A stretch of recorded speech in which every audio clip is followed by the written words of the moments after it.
នេះខ្ញុំចេញរៀងឆ្លើយទេគ្រូហុងស៊ុយណាក៏ដោយឲ្យតែទោះទីឆ្នាំគេជាសាធារណៈខ្ញុំថាទាំងអស់ចង់ថាបើគេជឿអ្នកឯងហើយគេទៅរកអ្នកឯងឲ្យទោះទីអ្នកឯងចង់ទីថាគ្រោះកបត់កគ្រោះកបត់ក្បាលឡានបុកផ្ទះបាញ់ងាប់ចង់ទីមិនទីទៅប៉ុន្តែហេតុអ្វីបានយកឆ្នាំគេយកមកទីជាសាធារណៈចាប់ឡើងអ្នកកើតឆ្នាំនេះចង្រៃអ្នកកើតឆ្នាំនោះចង្រៃ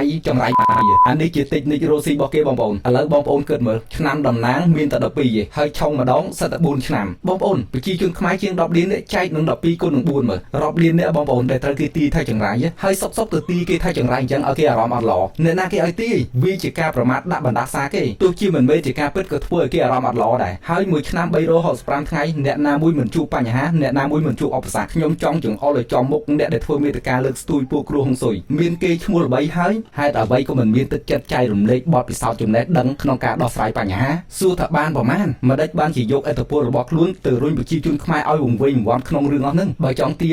អ្នកណាដែលគេចង់ទីកុំយកឆ្នាំគេយកមកទីជាសាធារណៈអញ្ចឹងហើយកុំអាងអីបើមិនជឿអូសរំលងទេបើជារឿងនិទានរឿងកំប្លែងគេអត់ជួយចិត្តមើលគេអូសរំលងប៉ុន្តែនេះយកឆ្នាំគេមកទីបើគេជឿហើយគេរត់ទៅឲ្យទី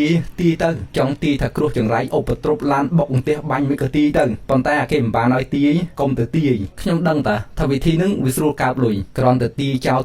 អ្នកស្ដាប់ភ័យរត់ទៅកាត់ឆុងព្រាតល្បិចមកក្បាច់នេះកើបលុយឆ្ងាញ់បងប្អូនគេកើបលុយឡើងខ្លាយជាអ្នកមានហើយអ្នកកាត់ឆុងឬក៏មិនឃើញប្រសើរទៅណាអាបំណុលនៅតែបំណុលអាកូនពីឌីអាវ៉ាសែនៅតែពីឌីអាវ៉ាសែហើយអ្នកខ្លះបងប្អូនខ្ញុំឃើញច្រើនគ្នាអ្នកខ្លះគេជួយតាំងពីនៅតូចទាបរហូតដល់ថ្កុំថ្កើងមុខមាត់អត់ដឹងគុណគេទេតែដឹងគុណគ្រូហុងស៊ុយហើយដល់ថ្ងៃណាមួយអ្នកជួយគេគ្រាន់តែដកដៃចេញធ្លាក់ខ្ពាកទៅវិញគ្រូហុងស៊ុយជួយអត់ចោះទេបងប្អូនអ្វីក៏ដោយវាកើតចេញពីការប្រឹងប្រែងនិងការជ្រោមជ្រែងពីមនុស្សជុំវិញខ្លួនកុំអាគេជួយឲ្យថ្កុំថ្កើងមុខមាត់មិនដឹង